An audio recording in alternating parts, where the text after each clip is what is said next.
नमस्कार दोस्तों, स्वागत है आपका एक बार फिर से। तो दोस्तों, जो मैं आज आपको कहानी सुनाऊंगा वो बहुत ज़्यादा प्रेरणादायक होगी और एक खूबसूरत भी होगी। तो कहानी को सुनते सुनते आपको कहानी को समझना भी पड़ेगा ताकि ये कहानी और ज़्यादा खूबसूरत हो जाए। तो चलिए चलते हैं, इस कहानी को स्टार्ट कर देते हैं।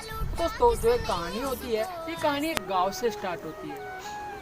एक गाँव में एक साधु हुआ करता था और वो साधु एक भगवान पर बहुत ज़्यादा अटूट विश्वास रखता था।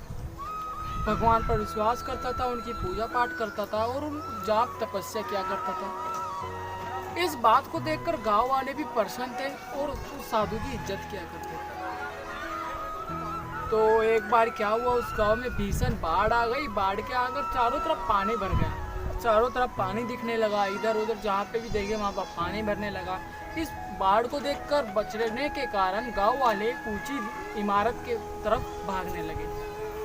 भागते भागते उन्होंने देखा कि एक पेड़ के नीचे साधु अभी भी वहीं पर बैठकर तपस्या कर रहा था और अपनी जाप कर रहा था। ये सब देखकर गांव वाले उस साधु को बचाने के लिए वहां पर गए और कहा, साधु महाराज, आप हमारे साथ चलिए। अगर आप यहाँ पर रहे तो आपकी मृत्यु भी हो सकती है।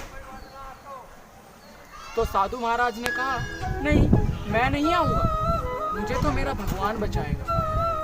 तो इतना सुनकर वो गाँव वाले उधर से चले जाते हैं। थोड़ी देर बाद उस पानी का स्तर बढ़ता चला जाता है तो साधु के कमर तक पानी आ जाता है। थोड़ी देर बाद उधर से नाव आती है। नाव साधु के पास आती है और माला होता है जो नाव चलाने वाला, वो बोलता है साधु से कि साधु महाराज, आप मेरी नाव में बैठ जाइए। अगर आप थोड़ी देर यहाँ पर रहे तो आपकी मृत्यु भी हो सकती है। तो साधु महाराज ने फिर से वही जवाब दिया, नहीं, मैं नहीं आऊँगा, मुझे तो मेरा भगवान बचाएगा। इतना सुनकर वो नाव वाला उधर से चला जाता है। फिर पानी का स्तर बढ़ते बढ़ते उनके गले तक आ जाता है। साधु महाराज गले तक पानी आने के कारण वो पेड़ पर चढ़ जाता है। फिर थोड़ी देर बाद एक हेलीकॉप्टर आता है। उधर से हेलीकॉप्टर की आवाज़ सुनाई देती है और साधु महाराज की तरफ वो जो बचाव केंद्र वाले होते हैं वो रस्सा फेंकते हैं।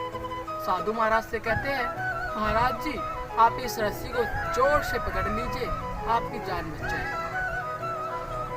साधु महाराज ने उसे वही जवाब दिया, नहीं, मैं नहीं आऊँगा, मुझे तो मेरा भगवान बचाएगा।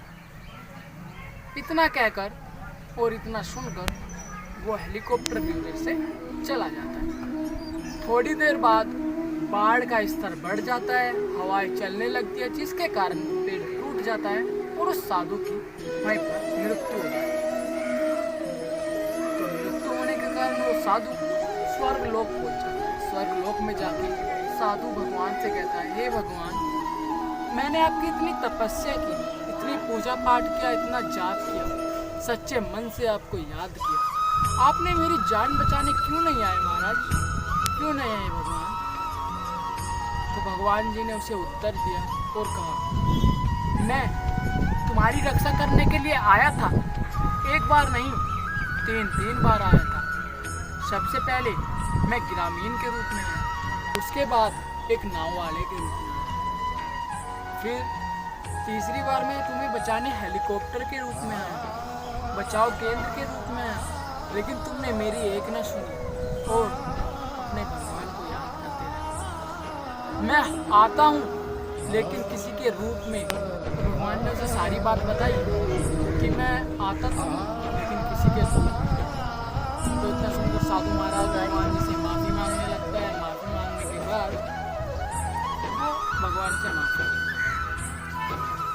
दोस्तों, ये कहानी आपको कैसी लगी? इस कहानी ने हमें आपको समझाया कि भगवान हमें किस तरह बचाते हैं। भगवान कभी भी अपने रूप में नहीं आते, किसी का रूप धारण करके हमें बचाने के लिए आते हैं। अलग अलग रूप में हमें बचाने के लिए आते हैं। दोस्तों, ये कहानी कैसी लगी हमें कमेंट करके बताइएगा और चैनल को सब्सक्राइब जरूर करिएगा। तो धन्यवाद, मिलते हैं हम अपनी अगली वीडियो में, तब तक के लिए बाय।